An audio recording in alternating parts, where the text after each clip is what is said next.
We start with the very simplest algorithm there is, and one of the earliest, if not the earliest algorithm of quantum computation. That's Deutsch's algorithm by David Deutsch.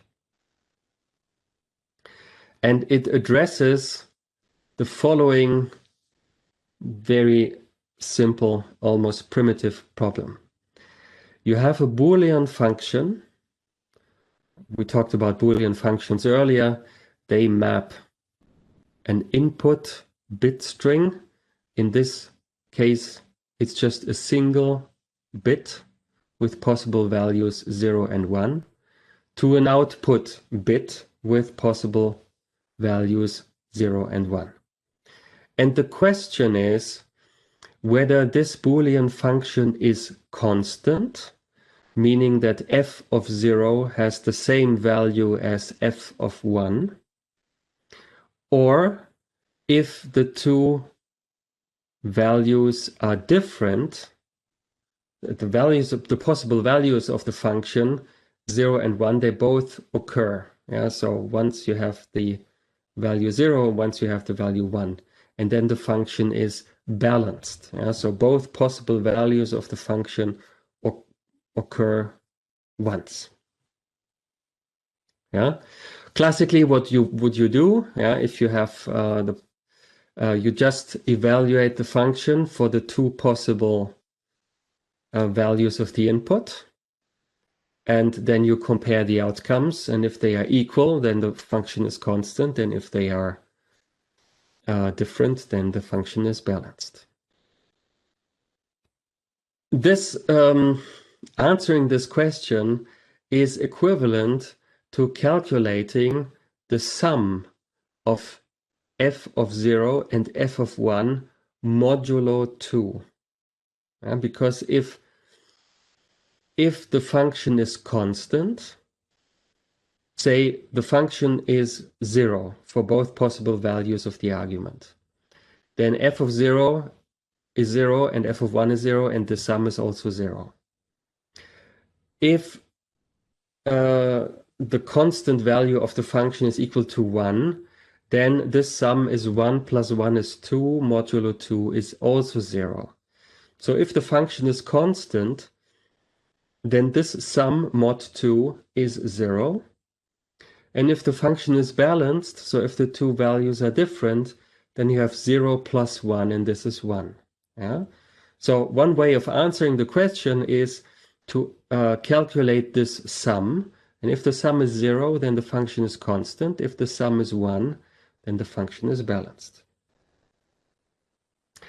Now, David Deutsch developed a little circuit which performs that calculation. And it makes use of a particular kind of gate called an oracle. You can think of an oracle as in like in Greek mythology. You go to an oracle when you have a question, and you ask the oracle for an answer. And here you have a question about the value of the function, and the oracle gives you the answer. Here's precisely what the oracle does. You have it's a 2-qubit gate. When the two input qubits are in basis states, x and y, so x and y are either 0 or 1, then the upper qubit exits in the same state. So it's a bit like control qubit in the CNOT. So its basis state does not change. Whereas the lower qubit may change. So if f of x is 0, then the lower qubit is unchanged. But if f of x is 1, the lower qubit, the basis state of the lower qubit is flipped. Yeah, then you have you apply a +1 mod 2, which is equivalent to a flip. We had that earlier. Yeah. So in short, the oracle when basis states are coming in, the oracle leaves the upper qubit unchanged, the basis state unchanged, and the lower qubit, the basis state, is flipped if and only if f of x is 1. Now this may look like a somewhat weird way of calling the function, but that's a way of inquiring about the function. Yeah. Now the reason it takes this peculiar form is that, of course, in order to implement such a gate, this must correspond to a unitary transformation. So there must exist a unitary transformation which does precisely that. And here I show you in the standard basis the matrix representation of that gate. First of all, you can convince yourself that it does precisely what the graphic shows. It has this block diagonal form. The block diagonal form in the standard basis, first of all, shows you that it doesn't change the state of the first qubit, only the state of the second qubit. In the upper left 2x2 matrix, this is the transformation applied to the lower qubit when the upper qubit is in the basis state 0. Yeah. And so when x is equal to 0, and then you see if f of 0 is 0, yeah, then in the upper left you just have the 2x2 unit matrix. And this means that the state of the lower qubit doesn't change, as is shown also in the circuit. If, on the other hand, f of 0 is 1, then the 2x2 matrix in the upper left corner is the Pauli X. Yeah, you have 0 on the diagonal and 1 on the off diagonal. So this is the Pauli X, and the Pauli X does a flip. So then the lower qubit state flips, as is shown in the circuit. And you can make the same argument for the bottom right 2x2 matrix, yeah, that if f of 1, so this shows you how the lower qubit is transformed when the upper qubit is in the basis state 1, so when x is equal to 1. And then you see if f of 1, so f of x is f of 1 is equal to 0, nothing happens. If f of 1 is 1, then again you have the Pauli X in the lower right and you have a flip. Yeah, so this matrix does exactly what's shown in the circuit. And then we just have to verify that the matrix is unitary. Well, it is real. It is symmetric. So it is Hermitian. And the square of the matrix gives the unit matrix. And so in the upper left and in the bottom right, depending on the values of the function, you have either the unit matrix or the Pauli X. But in either case, the square of the unit matrix and the square of the Pauli matrix are the unit matrix. So regardless of the value of the function, the square of this unitary matrix is the unit matrix. Yeah. So it's Hermitian.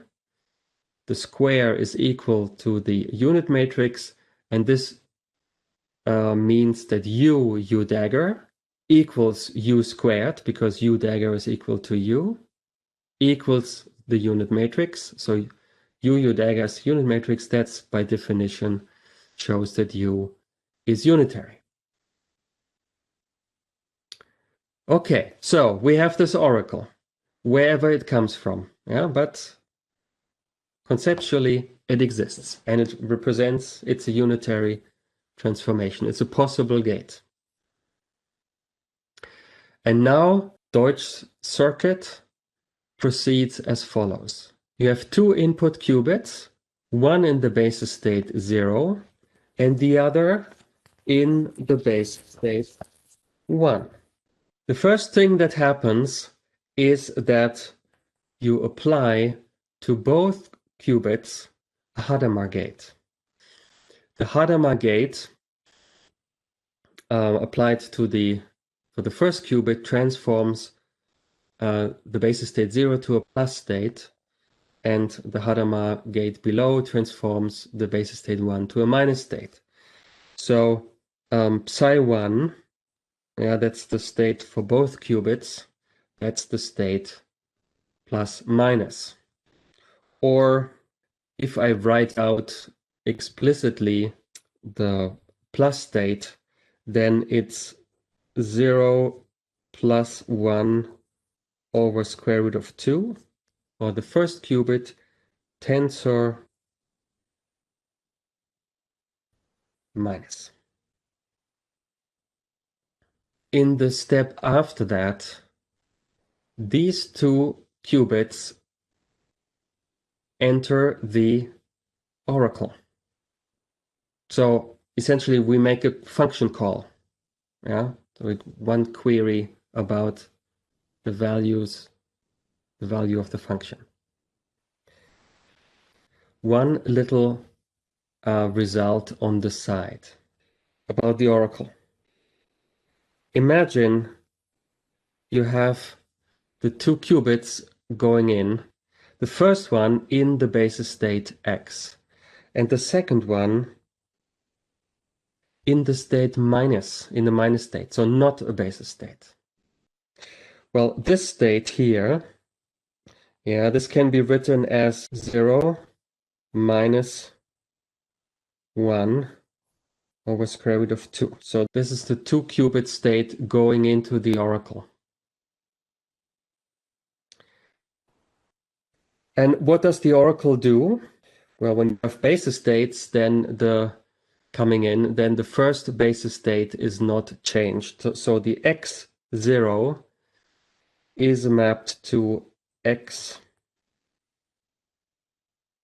The x remains, for the first qubit remains in the same state. The state of the second qubit is changed depending on the value of the function evaluated on x. And remember that was it was an addition plus the value of the function f plus f of x mod 2. So here we have in this case 0 plus f of x, and this gives f of x. From this we subtract the oracle applied to x1. Again, the x is unchanged, and to the 1 we have to add the value of the function f of x mod 2. So the 1 is flipped if f of x is equal to 1, and it remains unchanged if f of x is equal to 0. One way to write this is to say this is 1 minus f of x. Yeah, so if f of x is 0, then the state of the second qubit is still 1, it's unchanged. If f of x is equal to 1, then this is 0, so the state of the second qubit has flipped. So this is a way of writing the state after the oracle. Now there are two possibilities. F of x can be either 0 or it can be 1. If f of x is 0, then the result here is x0 minus x1, and that's precisely the state that went in. So that is, I could have done without the 1 over square root of 2, divided then by square root of 2. This is precisely x minus. That's precisely the state that went in. If the value of the function f of x is equal to 1, then we have x1 minus x0. That is equal to the input state up to a sign. So that is minus x minus. And we can summarize this finding by writing the output state as -1 to the power f of x times x minus. What you see is that the 2-qubit state x0 is an eigenstate of the oracle. And the two possible eigenvalues are +1 and -1. And whether you have plus or -1 depends on f of x. Okay, this result I would like to use to calculate this state here after the oracle. Just before the oracle, we had this one, remember? Yeah, and maybe let me pull it apart and say this is 1 over square root of 2, and then we have 0 minus plus 1 minus. Okay? Then to this state here, we apply the oracle, and we use the result down here. And then we find that the 0 minus becomes -1 to the power f of 0 times 0 minus, using this result down here. And the 1 minus becomes -1 to the power f of 1 minus. Now let's consider two possible cases for the psi 2, depending on whether the function is constant or the function is balanced. Let's assume the function is constant, so f of 0 is equal to f of 1. In this case, -1 to the power f of 0 and -1 to the power f of 1 are equal, and they are both either +1 or -1. So up to an overall sign, which I write in front of the prefactor here, up to an overall sign, we have here 0 minus plus 1 minus. So let me write it in this form. 0 plus 1 tensor minus. If the two values are different, then we get here the -1 to the power f of 0 and the -1 to the power f of 1. They have opposite signs. So we get here a relative sign minus. So again, we can take out sort of a global sign to the front. And we have in between here, we have a relative sign minus. So then we get here 0 minus 1 tensor minus. So these are the two possibilities depending on whether the function is constant or balanced. Yeah?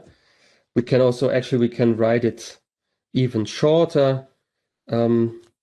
This is plus or minus. And then the combination 0 plus 1 divided by square root of 2, that's precisely the state plus. So then we have plus minus. And 0 minus 1 over square root of 2, that's the state minus. So then we have minus minus. Okay, let's get back to our circuit. So, in short, what we found in our calculation, the psi2 is up to a global sign, which doesn't matter. It's the state plus minus if the function is constant, and it's the state minus minus if the function is balanced. Then we apply a Hadamard gate, but to the first qubit only. The Hadamard transforms a plus state to a basis state 0 and a minus state to basis state 1. So we have the state psi3 after this Hadamard gate is either 0 minus if the function is constant, or 1 minus if the function is balanced.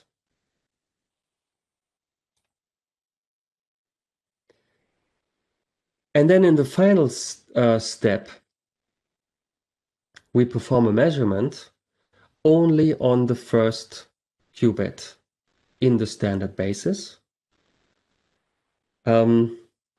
Now we learned that from our calculation of the state psi3 just before the measurement, that the first qubit is in the basis state 0 if the function is constant, and the first qubit is in the basis state 1 if the function is balanced. So when we perform a measurement and we find the outcome corresponding to basis state 0, then we know the function must be constant.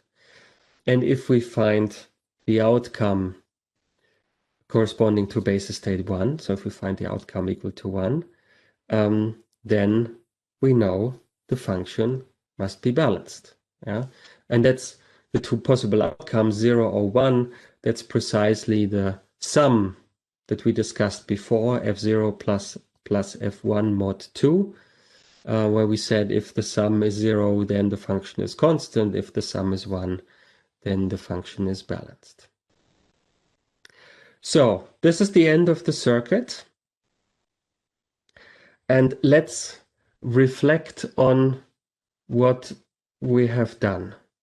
I mean, it looks at first like a weird way of checking whether the function is constant or balanced.